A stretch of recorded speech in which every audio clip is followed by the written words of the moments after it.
What's up everybody, I'm Jesse Showalter, and in this episode we're going to be talking about making modern layouts using CSS Grid. By the end of this video, you should feel confident to use Grid in a basic way in your projects, as well as be excited about learning all the intricacies and advanced techniques of Grid. Because I'm serious, we're just going to scrape the surface today. There's so much more out there.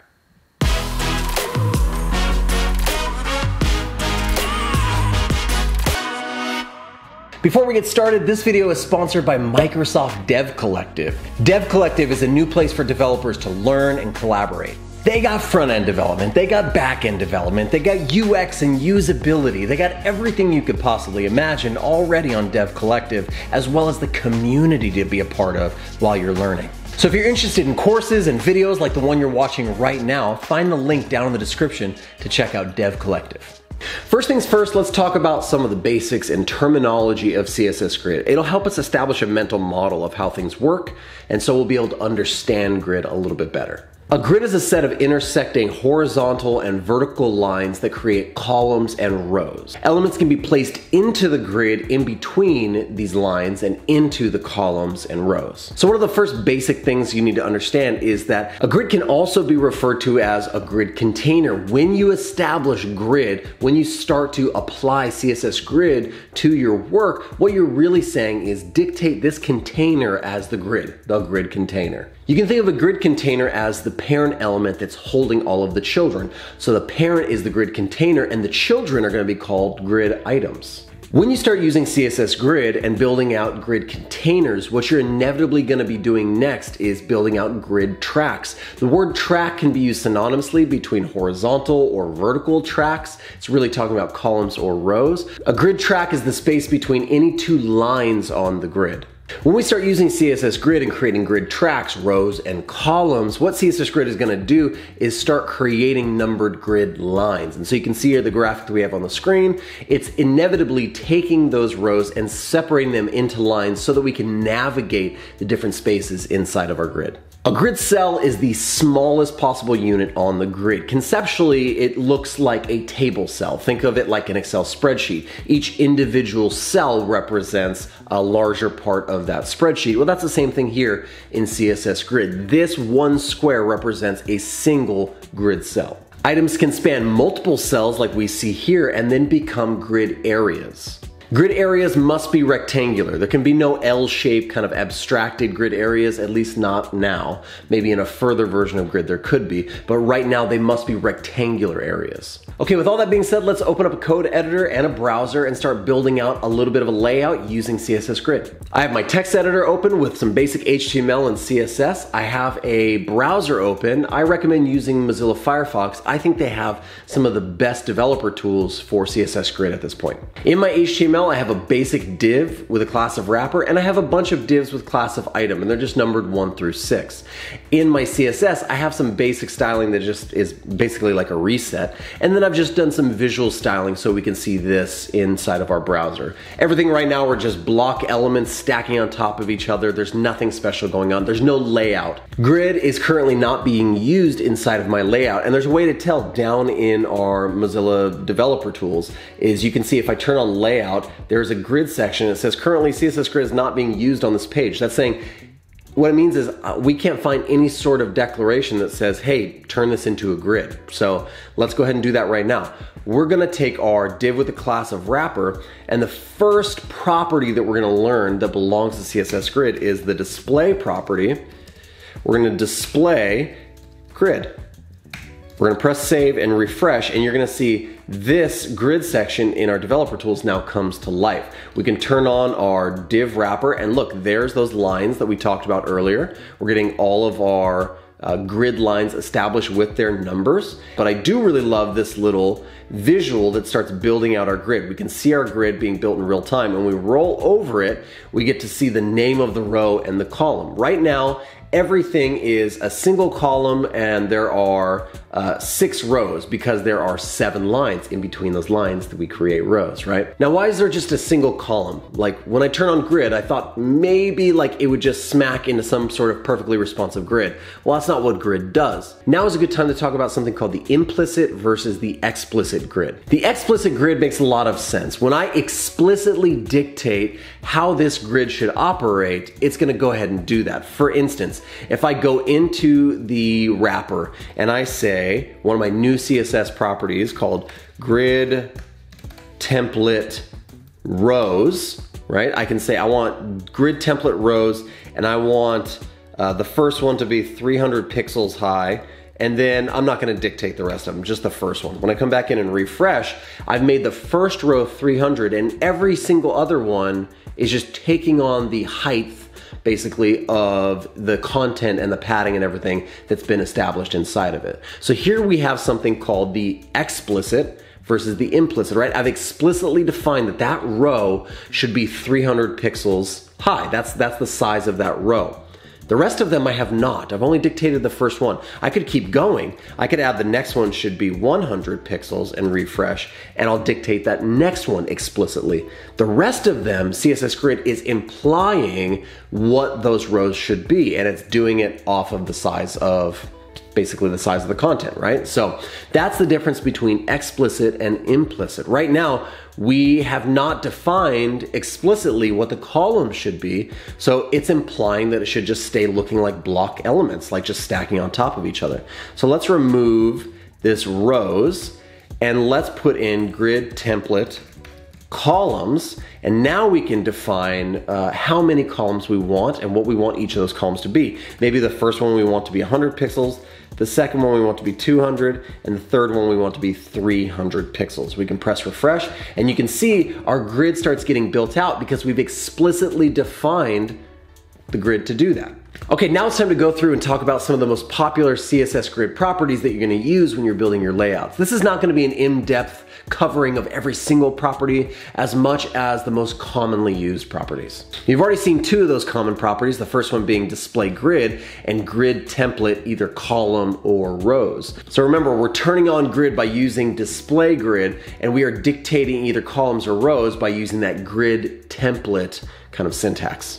We can also create gaps in between our rows and our columns. There is technically gaps already. There's gaps defined, and you can see those by the lines that are running in between our rows and our columns, but the gap is just currently set to 0. That's how it's initially set inside of the grid. If we wanted to expand the gaps in between rows or columns, we could do that using grid column gap, and we could say maybe we want it to be 20 pixels, and when we refresh our browser, we now have gaps in between our columns. We could do the same thing with grid column, grid row gap, and say 20 pixels there.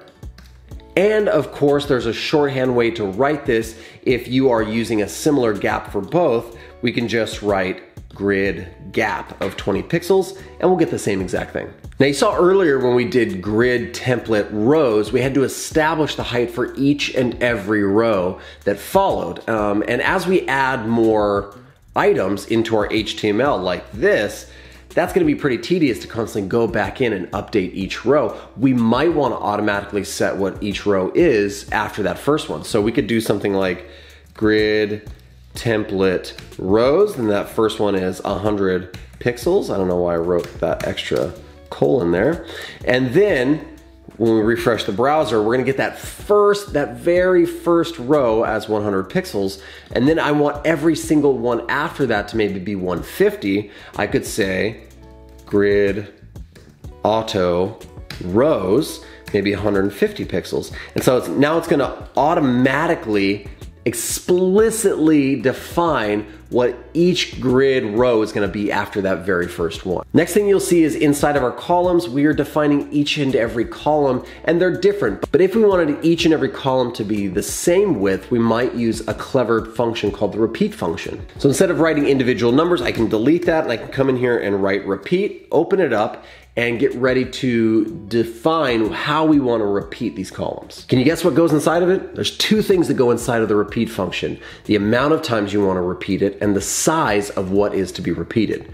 So we could say, hey, we want 3 columns and we want those to be 200 pixels each. And then we come in here and we can refresh and we get a perfect kind of like column layout. Really, really nice, really structured, really easy. Now this is really, really cool until I start stretching out my browser and I see that the sizes of my columns are fixed. I'm using pixel-based kind of like measurements, and so it's keeping my layout fixed. It doesn't feel responsive, and we need most things to be responsive nowadays, right? This is where the fractional unit comes into play. Instead of using repeat, we could just come in and say, hey, we want our grid columns to be one fraction of the space that's there, one fraction of the space, and one fraction of the space. So now we're creating 3 fractions, and we're saying each of these columns must take up one fraction of that space. When you look at it, it's pretty easy to understand. You're creating your columns right here in the code. You're saying there's a column, there's a column, there's a column, and we want each one to be one fraction of the space.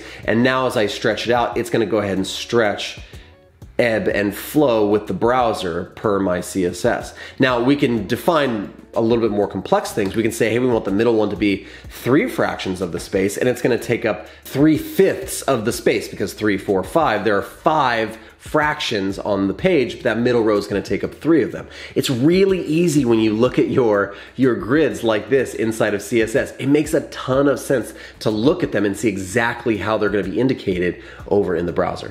What if we wanna affect an individual element on the grid? What if we want to not just have everything fall into this kind of same layout, but we want something to jump outside that layout and start creating a grid area? How do we do that? Well, over in my HTML, you can see I've created a class on my 5th item, and I've called that class item 5. I can come down here into my CSS, and I can start addressing item 5, and I can dictate what I want that individual item to do inside of the grid. For instance, I could say grid column, and then I can span that column by just writing in span, and how many areas do I want it to span? Well, how about 2? I'm gonna press save and refresh, and now this individual element is gonna span not only its column, but an extra column as well. I could say span 3 columns, and we'll get some interesting stuff. Because it doesn't have the space in the explicitly defined grid to span that length, what it's gonna do is it's gonna drop down to the next line so that it can accomplish exactly what you've asked. Grid is really, really smart. It's a great, handy butler robot that does exactly what you tell it to do, and it makes smart decisions when it can't do exactly what you tell it to do where you've told it to do it. You can also be a little bit more specific about where your item starts and ends inside of the grid. Instead of telling it to randomly span 3 columns like we've done here, we could say grid column start, and we want it to start at line 1, and then we can have it grid column end at line 3.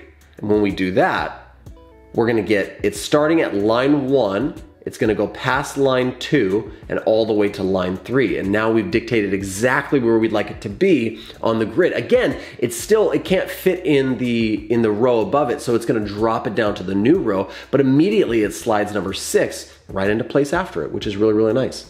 Okay, next thing we want to do is build out a little bit of a responsive gallery using no media queries whatsoever, and you're totally able to do that using CSS Grid. On my screen is a really basic layout that you might see. It's just a gallery of images. The images are inside of divs with a class of item, and they're just numbered 1 through 10 basically. In my CSS, I have a wrapper that they're all sitting inside of, right? And it's at 90%. And what I've done is just created, I've displayed grid, and I've done a quick grid template columns to make it a 3-column layout. That's where I like it for the majority of the time. But as it gets really wide like this, they start stretching out a little too far. As it gets really small, like they're really hard to see, I might want to go more of like a 2-up or like a single column layout there. So that's just really hard to dictate. Instead of writing multiple media queries to say, hey, on this screen size do this, on this screen size do this, that can be a little bit tedious, right? It can take up a lot of lines of code as well. So we want to do something a little bit more clever. So what we're going to do is we are going to, instead of writing this grid template columns with these fractional units, we're going to start with the repeat function.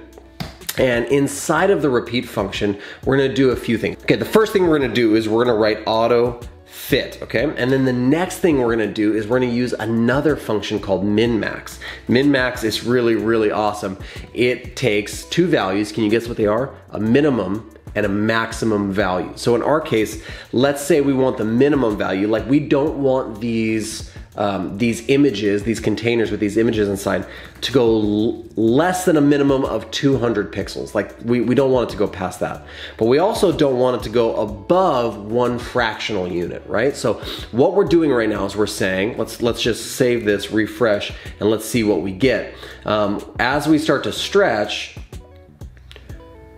we're saying we want it to stay around 200 pixels. And browser, as there's room made on the line for another element that's 200 pixels wide, go ahead and make room, do the math, and just swap the entire layout around. And so now you can see, as I swap the layout, it's just going to immediately take from the row underneath and start plugging it in. But as we start kind of bending the browser down, we can see that we want them to each be their own fractional unit, but they can't be less than 200 pixels.